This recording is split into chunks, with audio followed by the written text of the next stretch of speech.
नमस्कार।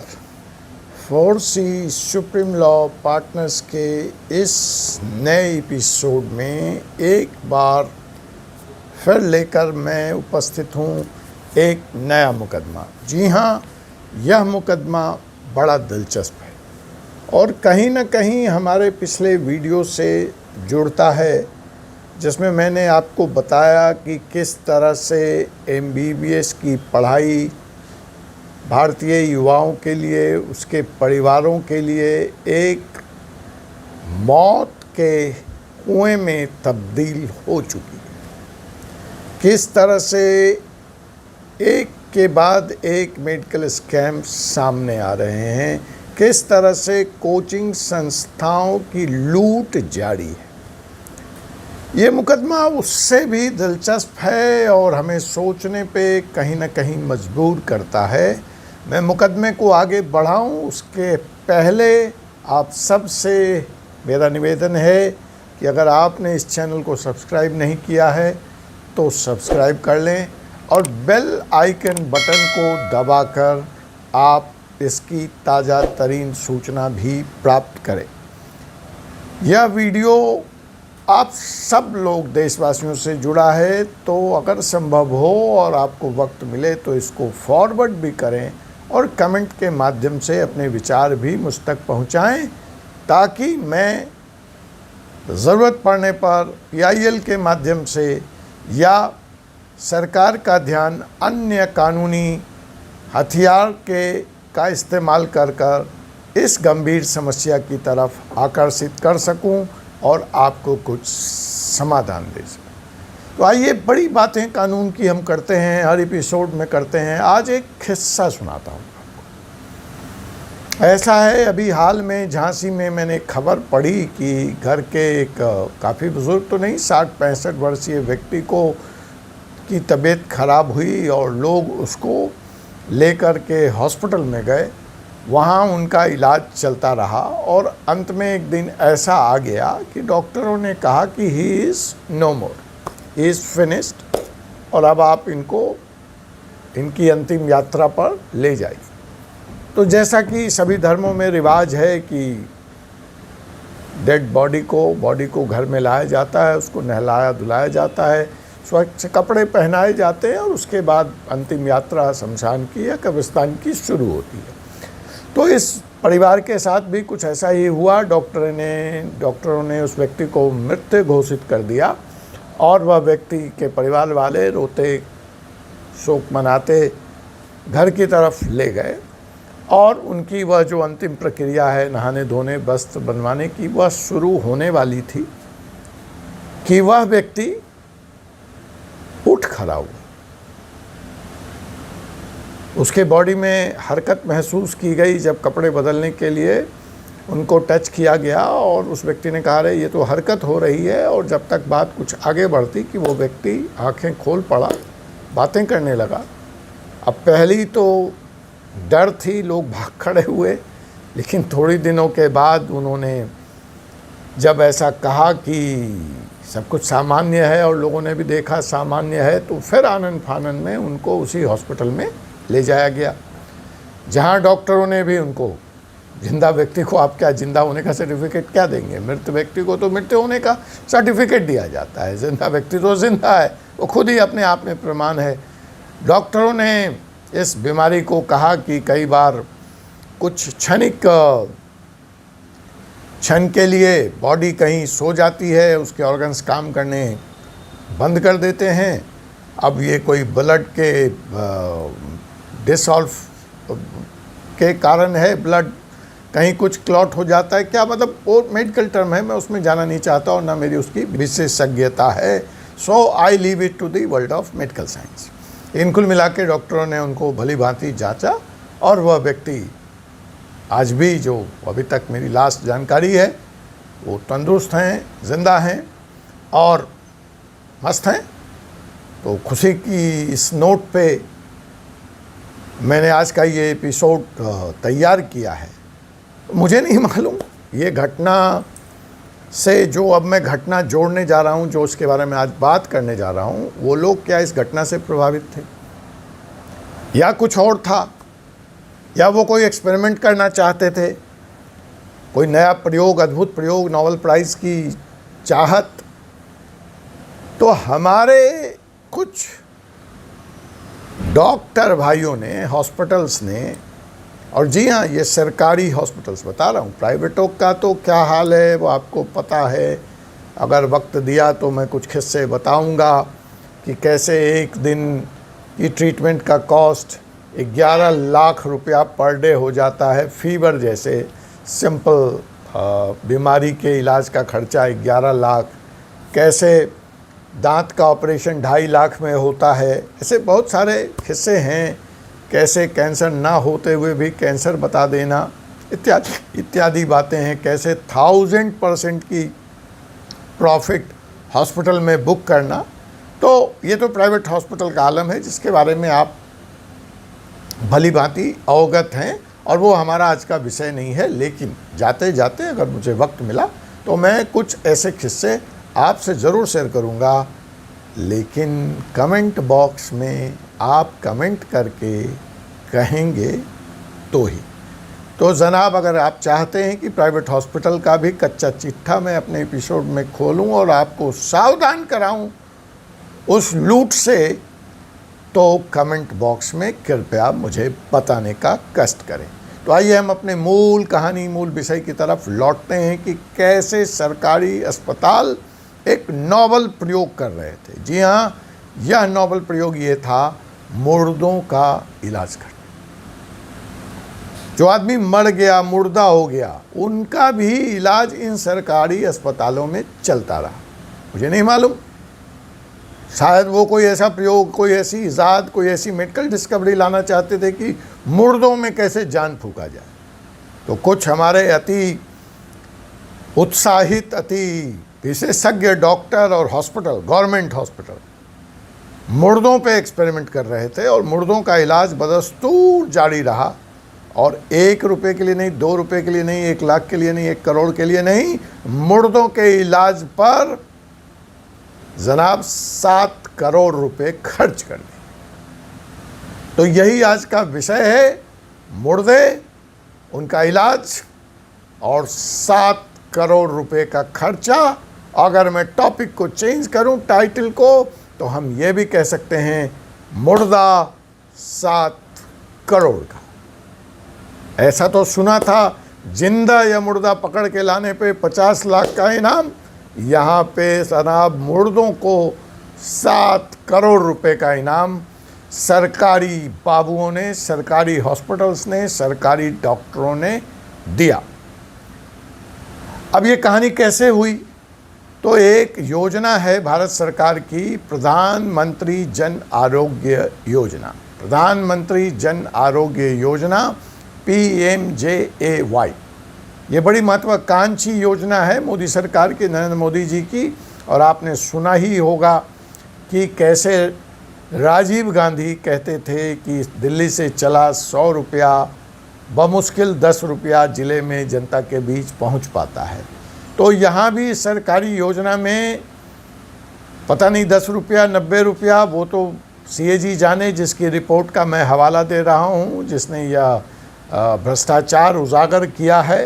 तो बट जो दिलचस्प पहलू है, जो दुखद पहलू है कि मुर्दों के चिकित्सा के नाम पर, स्वास्थ्य सेवा के नाम पर सरकारी खजाने से 7 करोड़ रुपए लूट लिए। जी हाँ जनाब, ये मैं नहीं, CAG भारत सरकार की जो महालेखाकार हैं, कंप्ट्रोलर एंड ऑडिटर जनरल, उनकी रिपोर्ट में इस बात का हवाला दिया गया है। उनकी रिपोर्ट में ऐसा आरोप लगाया गया है, ऐसा कहा गया है। तो जी हाँ जनाब, ये जो PMJAY स्कीम है, ये 2018 में प्रधानमंत्री नरेंद्र मोदी जी के द्वारा रूरल और अर्बन, ग्रामीण और शहरी क्षेत्रों के लिए लागू की गई थी, जिसका उद्देश्य यह था कि जो गरीब है, जो वंचित है, जो शोषित है, उसको समय पर चिकित्सा सुविधा मिल सके। और इस स्कीम में 5 लाख रुपया प्रति वर्ष प्रति परिवार की रकम प्रधानमंत्री जी के इस स्कीम में प्रधानमंत्री जी के द्वारा एक परिवार के लिए अनुमोदित की गई थी। तो ये जनाब, ये पैसा तो जिंदा व्यक्तियों के इलाज पर खर्च होने के लिए प्रधानमंत्री नरेंद्र मोदी जी ने दिया था, मुकर्रर किया था, लेकिन हमारे उत्साही, अति उत्साही भाइयों ने मुर्दों के इलाज पर भी 5 लाख रुपया खर्च कर दिया। और ये सारा जब सीएजी ने जांचा तो 7 करोड़ की रकम फ़िलहाल निकल कर के सामने आई है। देखिए, स्कीम में इस बात का प्रावधान है। सबसे पहले तो आप समझ लीजिए कि इसमें हुआ क्या।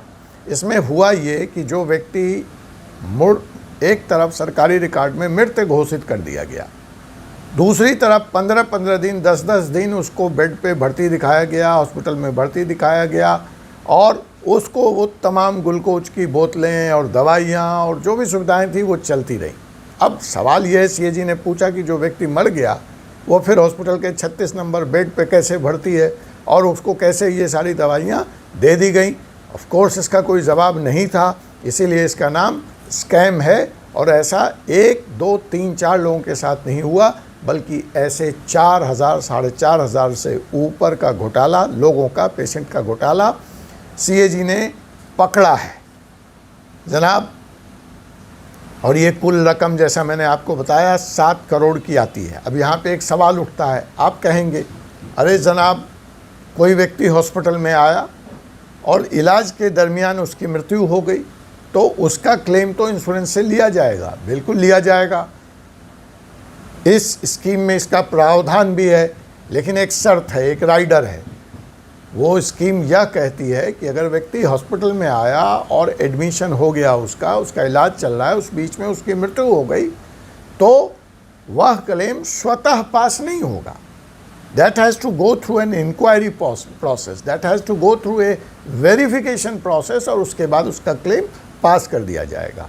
तो यहाँ ऐसा कुछ भी नहीं हुआ, ठीक है। और यहाँ तो मरने के बाद 15-15 दिनों तक इलाज चलता रहा। और इस इरेगुलरिटी में मैंने आपको कहा, सरकारी अस्पताल, प्राइवेट अस्पताल, हर तरह के अस्पताल शामिल रहे। घोटाला बहुत बड़ा है, जांच जारी है, और मैं बताऊंगा कि किस तरह से निजी अस्पतालों ने, आपको पता भी नहीं है, आप वहाँ एक छोटे से इलाज के लिए गए और आपको कैंसर या टीबी से पीड़ित दिखा दिया गया, और आपके नाम पर 1.5 करोड़ 2 करोड़ रुपए इस स्कीम से विड्रॉ कर लिए। एक पूरा का पूरा रैकेट है। टीबी के नाम पर, कैंसर के नाम पे पूरी झुग्गी झोपड़ी बस्ती का इलाज दिखा करके पैसे निकाले गए। आपको अगर याद हो तो ऐसा ही एक बड़ा स्कैम, जिसमें अभी कुछ लोग फंसे हुए हैं स्वास्थ्य को लेकर के, ये भारत में कोई पहला स्कैम नहीं है जनाब। तो मैं आपको जैसा पहले तो बता दूं, इस खेल में, इस स्कैम में जिन राज्यों का नाम आ रहा है, उसमें 1 नंबर पर कांग्रेस शासित छत्तीसगढ़, जहां यह खेल बड़े पैमाने पर खेला गया। मैं इसको पार्टी पॉलिटिक्स से अलग रखना चाहता हूं। सीओजी रिपोर्ट जो कह रही है, हरियाणा भी इससे अछूता नहीं है, जो कि बीजेपी शासित राज्य है। और फिर दूसरा विपक्ष के द्वारा शासित राज्य जो इस खेल में शामिल है, सीएजी रिपोर्ट के अनुसार, वह झारखंड है, कम्युनिस्टों की सरकार वाली केरल है, और बीजेपी शासित मध्य प्रदेश है। तो 2 बीजेपी शासित राज्य, मध्य प्रदेश और हरियाणा में भी यह खेल बड़े पैमाने पर खेला गया, और बाकी सारी विपक्षी पार्टियों इंडिया द्वारा शासित राज्य हैं, जो छत्तीसगढ़, झारखंड और केरल का नाम इसमें ऊपर है। जहाँ तक PMJY का सवाल है, ये अपने आप में विश्व की अनूठी स्कीम है, और इतनी बड़ी स्कीम है जिसके तहत प्रधानमंत्री जी ने 12 से 14 करोड़ गरीब लोगों तक पहुंचने का लक्ष्य रखा था। स्कीम तो गरीब लोगों तक पहुंचा, लेकिन खेल बंदरबाट स्कैम किस तरह का हुआ, यह आपके सामने है। जैसा कि मैंने बताया कि देश में स्वास्थ्य के नाम पर स्कैम कोई नई बात नहीं है। आपको याद होगा महाराष्ट्र का जंबो स्कैम, जिसमें 22 करोड़ रुपए सैनिटाइज़र और मास्क के नाम पर लूट लिए गए। जांच अभी तक चल रही है, जिसमें BMC के साथ लाइफलाइन हॉस्पिटल मैनेजमेंट सर्विसेज इस स्कैम की मुख्य किरदार में शामिल रही।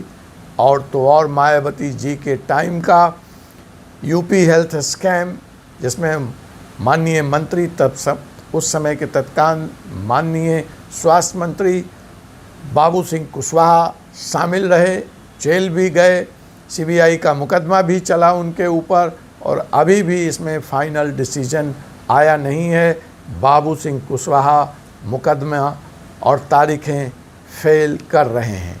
इसमें तो पॉलिटिशियंस भी शामिल थे और ब्यूरोक्रेट्स भी शामिल थे और ऐसा अनुमान लगाया गया कि ये पूरा स्कैम $100 बिलियन से ऊपर का स्कैम था।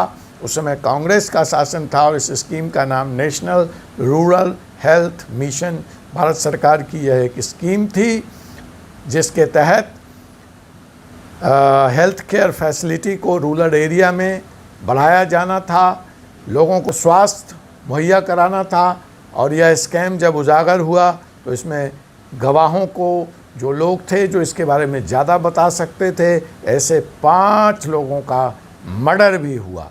तो यह स्वास्थ्य के साथ साथ आपराधिक गठजोड़ का एक बहुत बड़ा नमूना था कि जहां न सिर्फ पैसे लूटे गए बल्कि जेल जो गवाह थे, जो लोग इस स्कैम पर ज़्यादा बता सकते थे, उनका दिन दहाड़े उनके घर पर शहर में मर्डर हुआ।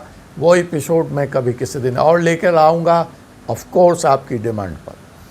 तो ये है जनाब आज का मुकदमा। मैं यहीं मुतबली करता हूँ और वादा करता हूँ कि आपके पास अगले एपिसोड में मेडिकल कॉलेज की लूट का खुलासे पर नया एपिसोड लेकर आऊँगा और साथ ही साथ प्राइवेट हॉस्पिटल्स के लूट पर भी नए मसले, नए खुलासे। जैसा कि मैंने अपने मौत के फंदा और MBBS की पढ़ाई वीडियो में आपको बताया है, अब तक आपने नहीं देखा है तो ज़रूर देख लें कि आखिर समस्या की जड़ है कहाँ। जब डॉक्टर 1.5 करोड़, 2.5 करोड़, 3 करोड़ रुपए देकर बाहर आएगा तो उसकी मजबूरी है। मैं जस्टिफाई नहीं कर रहा, चाहे वो सरकारी सेवा में हो, चाहे वह निजी सेवा में हो, अपने पूंजी को निकालना। मुझे नहीं मालूम इस भ्रष्टाचार की जड़ में कहीं जो हमारी ये मेडिकल चिकित्सा की लूट वाली, मौत वाली जो व्यवस्था अभी कायम है, वह इसके मूल में है या लालच या कोई वजह और। ये आपको तय करना है और मुझे बताना है कमेंट के माध्यम से। तो मुझे doctor Ajay Kumar Pandey, advocate, supreme court of India को आज के लिए यहीं विदा दीजिए। आपसे मुलाकात होगी अगले एपिसोड में एक और नए मुकदमे के साथ। धन्यवाद। जय हिंद, जय भारत।